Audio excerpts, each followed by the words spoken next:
안녕하세요. 반갑습니다. 우리 특별한 시청자 여러분, 그리고 우리 특별한 구독자 여러분. 엊그제 눈이 와가지고, 그 다음에 저번 주는 내내 춥더라고요. 그래서, 바이크 시동도 못 걸어보고, 그러고, 지금 계속 집에서 요양하는 요양을 해버렸습니다. 그래서 시동을 좀 걸어주려고 나왔는데, 이게 참, 좀 독특한 게, 저는, 좀 이렇게 흐린 날에 바이크를 타러 많이 오는 것 같아요. 근데 오늘 날씨는 정말 따뜻합니다.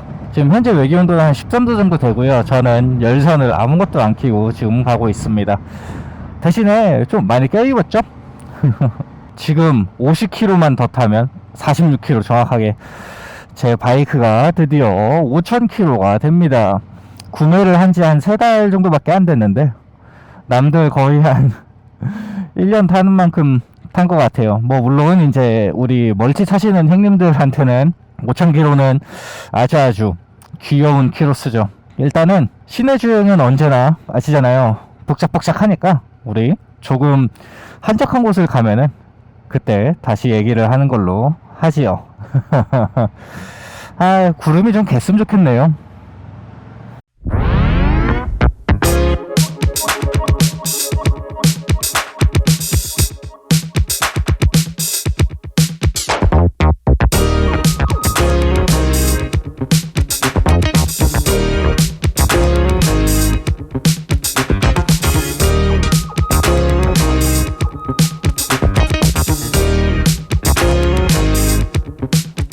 네, 그렇습니다. 저는 이제 여기 도착을 해가지고 오랜만에 삼각대도 세팅을 하고 4950km를 타면서 근 5000km를 타면서 이제 느낀 점인데, 많은 분들이 궁금해하셨던 시트고, 저는 양발 착지를 하게 되면은 요 정도의 까치발이 됩니다. 근데 이제 한 발 착지를 하게 되면은 이렇게 다리가 다 닿죠. 여기도 마찬가지고요. 근데 이제 제 키가 한 170인데 170 정도 타시는 분들은 그렇게 큰 무리 없이 타실 수가 있으실 거예요. 처음에는 저도 이게 양말 착지를 할 때, 지금 경사가 져가지고 좀 그런데 한 요 정도가 나옵니다. 저도 키가 작지만 이게 노멀 시트거든요. 다 타실 수 있습니다. 그리고 포지션, 타게 되면 포지션 되게 편해요. 시야가 이제 메모를 또 해왔죠. 이게 우리가 이제 V스트롬을 타면서 제가 느꼈던 거는, 이제 첫 번째 장점부터 제가 말씀을 드릴게요. 장점 첫 번째, 이게 제가 산 이유가, 일단은 엔진 자체가 엄청 오래된 엔진이에요. 그래서 이게 엔진이 거의 고장이 안 난다고 하더라고요. 실제로 제궁을 했을 때도 바로 시동을 걸어도 시동이 잘 걸리는 그런 내구성을 보여줍니다. 물론 이제 대부분의 엔진들은 제궁 정도야 큰 데미지가 없어요. 근데 이제 간혹 가다가 오일이 역류를 해가지고 플러그가 젖는 바람에 시동이 안 걸리는 그런 불상사가 생기기도 하거든요. 그리고 대부분 엔진 관련돼 가지고 나오는 이슈들이 거의 없었습니다. 뭐 디자인은 호불호가 있겠지만, 제 생각에 디자인은 이게 전형적인 멀티퍼포스의 기본이라고 생각을 해요. 이 앞에 이 부리가 이렇게 튀어나온 거 하고, 그 다음에 앞에가 19인치 뒤에가 17인치, 좀 말이 문맥이 좀 이상하긴 한데, 이게 보통 오프로드를 염두를 해둔다면은 실제로는 21인치를 끼고 뒤에가 19인치 뭐 이런 식으로 해서 설계를 하거든요. V스트롬 650 같은 경우도 어느 정도 오프로드를 염두를 했다는 것을 볼 수가 있죠. 그리고 또 하나는, 제 생각에는 멀티 중에서는 얘가 제일 순하게 생겼더라고요. 그래서 이거는 순전히 제 기준인데, 제 입장에서 이뻐가지고 그래서 구매를 하게 됐습니다. 그리고 또 하나는 이 튜브레스 스포크 휠인데, 이게 이제 스포크 휠 같은 경우는 도로에 요철을 많이 막아주거든요. 이게 탄성이 좋아가지고 아무래도 저런 철사들이 이 바퀴에 탄성을 좀 도움을 주거든요. 그래서 얘가 요철이 생기면은 좀 어느 정도 걸러주는 역할을 합니다. 뭐 마찬가지로 순정 쇼바 자체도 저에게는 좋은 그런 댐핑 능력을 보여주지만, 튜브리스 스포크 휠하고 같이 붙어 있을 때 더 큰 시너지 효과를 주죠. 그리고 아까 말씀드린 이 빵이 진짜 커. 이게 엄청 큽니다. 이게 처음 봤을 때 이게 너무 커가지고 내가 이거 탈 수 있을까? 막 이런 생각을 많이 했거든요. 근데 실제로 타면서도 가끔은 이제 너무 커서 부담이 될 경우가 조금씩 있어요. 그거는 이제 제가 스킬이 부족해서 그런 부분이고, 보통은 아마 만족하시면서 타실 수 있을 겁니다. 아무래도 우리나라 분들의 성향 자체가 이런 큰 바이크를 선호를 하다 보니까 그 부분에서는 미들급에서 부족함이 없는 그런 모습을 아마 느끼실 수 있으실 겁니다. 그리고 이게 시야인데, 시야가 대부분의 멀티퍼포스 계열은 시야성이 좋아요. 왜냐하면 아무래도 시트고도 높고, 그 다음에 이게 시야를 좀 확보를 하는 그런 바이크다 보니까 그 시야가 되게 높습니다. 그래서 전방에서 바라볼 때 이런 시야들이 되게 좋은데, 이게 그 전에 탔던 제 아킬라라든지 아니면은 그런 클래식 바이크, 그리고 잠깐 타봤던 그런 클래식 바이크들도, 물론 바이크는 차에 비해서 시야가 확 트인 거는 맞지만 그 다른 바이크들보다 훨씬 더 좋은 시안성을 볼 수가 있어요. 이게 정말 전방에 있는 모든 것들을 다 볼 수 있다는 그런 느낌이거든요. 그 점이 이거를 타면서 끊을 수가 없게 만드는 그런 또 하나의 장점입니다. 네, 이제 여기서 이렇게 리뷰를 하고 있으니까 사람들이 뭐 구경에. 그리고 저는 이렇게 생각해요. 뭐 많은 분들은 이게 그 야간에 그 라이트가 잘 안 보인다 하시는데, 제가 탔던 바이크들은 야간에 라이트가 정말 안 보이거든요. 그리고 심지어 제가 탔던 차들도 야간에 잘 안 보여요. 이게 기본적으로 저는 이렇게 생각하긴 하는데, 바이크 자체가 야간에 좀 많이 취약해요. 아무래도 차보다 덩치도 작고, 그 다음에 등화류도 생각보다 밝거나 막 그러지가 않거든요. 그러다 보니까 제가 탔던 바이크들이 대부분 다 전조등이 약해서 그 밤에 시인성이 좀 많이 안 좋았었어요. 근데 그거를 타다가 이 친구로 갈아타니까 저는 엄청 잘 보이더라고요.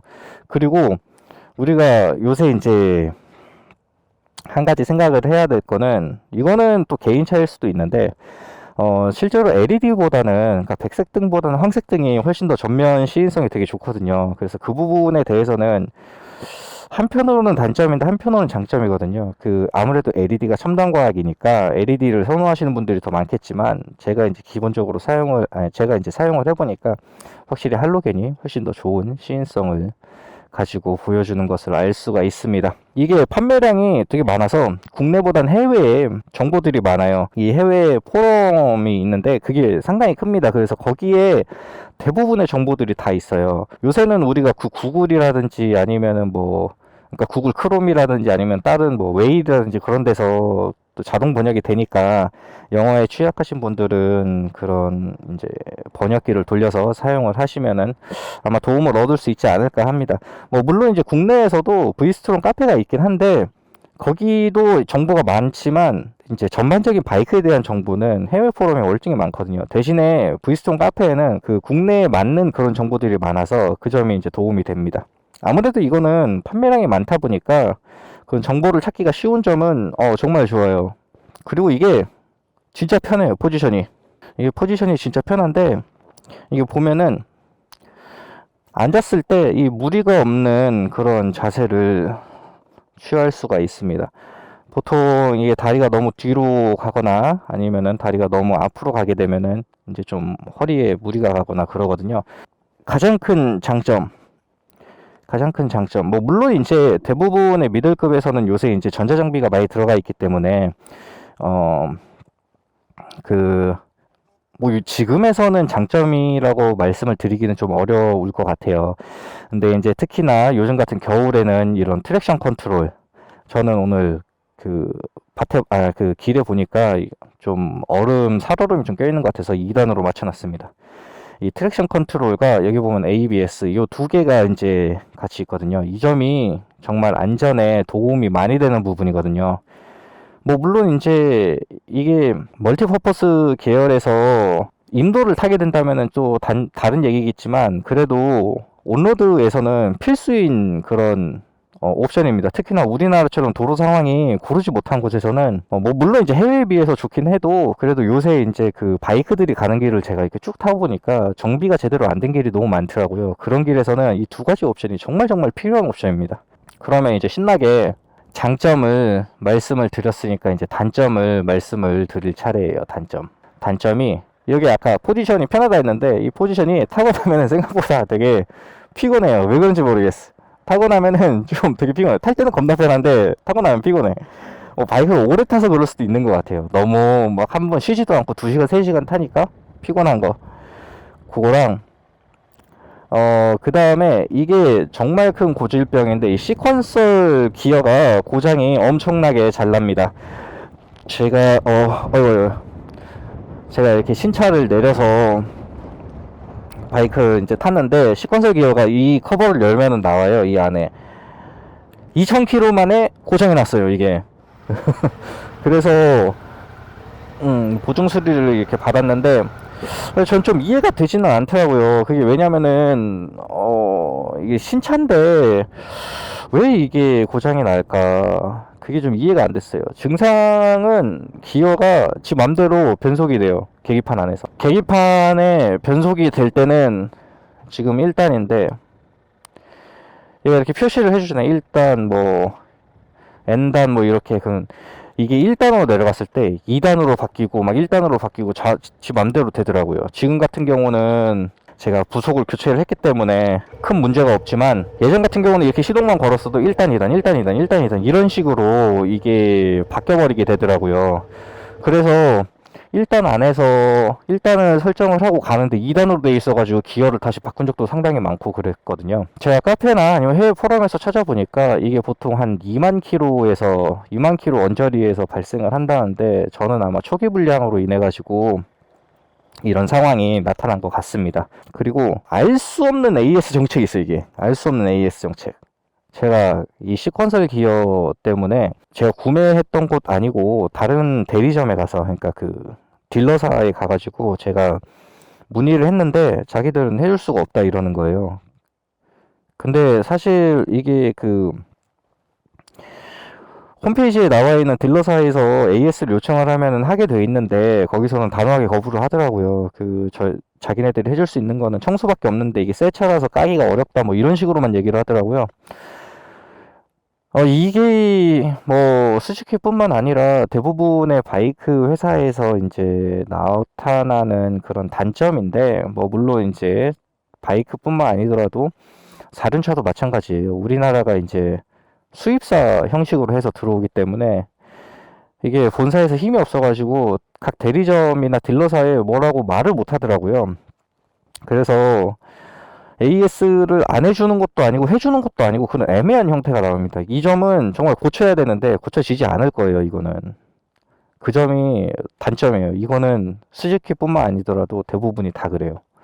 그래서 좀 실망을 많이 했거든요. 다행히 이제 저는 구매했던 곳에 가가지고 증상이랑 이런 동영상이랑 다 보여드리니까 이제 거기서 수리를 이제 부품 교체를 진행을 해주셨거든요. 그 점은 이제 다행이죠. 또 하나의 단점은, 이거는 제 기준인 건데, 국내 애프터마켓에는 생각보다 쓸만한 게 많이 없습니다. 이게 대부분 이제 해외에서 구매를 해야 돼요. 아마 국내에서는 아무래도 이게 매니악한 장르다 보니까 이 장르를 그렇게 재고를 안고 가고 싶지 않아 하는 것 같아요. 그래서 뭔가 파츠를 구매를 하려고 그러면은 좀 쓸만하다 싶으면 다 해외 구매.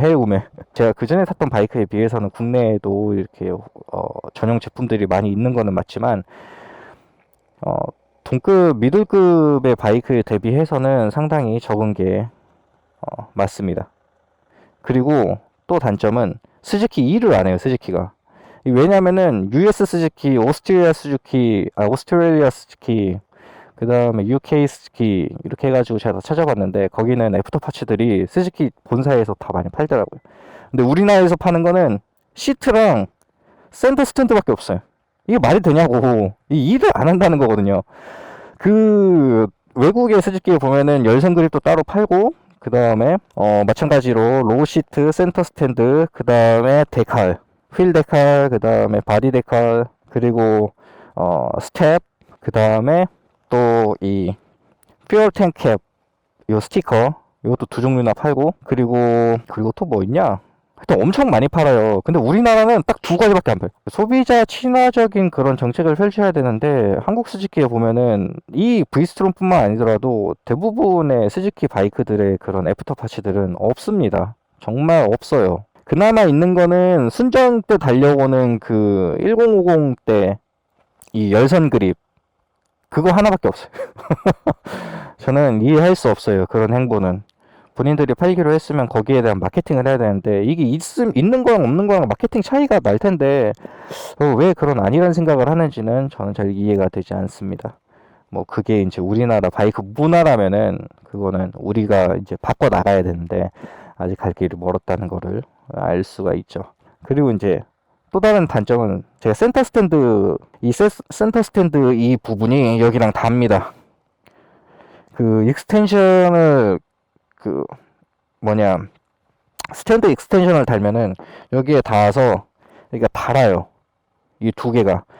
그래서 이게 설계가 제 생각에는 사용자를 고려를 많이 안 한 설계 같아요. 이거는 저 같은 경우는 농사도 짓고 캠핑도 많이 다니기 때문에 이게 꼭 필요한 옵션인데, 얘를 달면 센터 스탠드를 포기를 하거나 센터 스탠드를 달면 얘를 포기해야 되거나 그런 상황이 생기거든요. 근데 이제 저 같은 경우는 어쨌든 간에 써야 되니까 갈아내 버렸습니다. 얘를 과감히. 그래서 최대한 데미지가 없게 했는데 그래도 닿아요. 또 다른 단점은 이게 이제 아무래도 그래도 꽤 이제 나온 지 리뉴얼을 된 지 오래된 바이크다 보니까 LED가 없어요. LED가 딱 한 군데 있는데 저 뒤에 브레이크 등만 LED거든요. 할로겐 그 다음에 얘만 LED.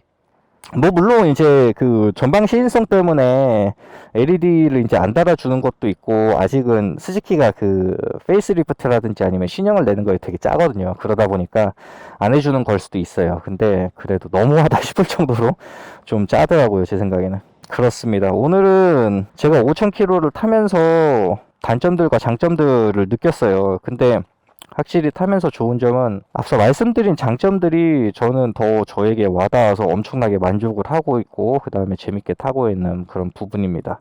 아무래도 이게 등치가 있다 보니까 뭐 어떤 부분에서든 간에 좀 이렇게 풍족한 그런 느낌을 저한테는 주더라고요.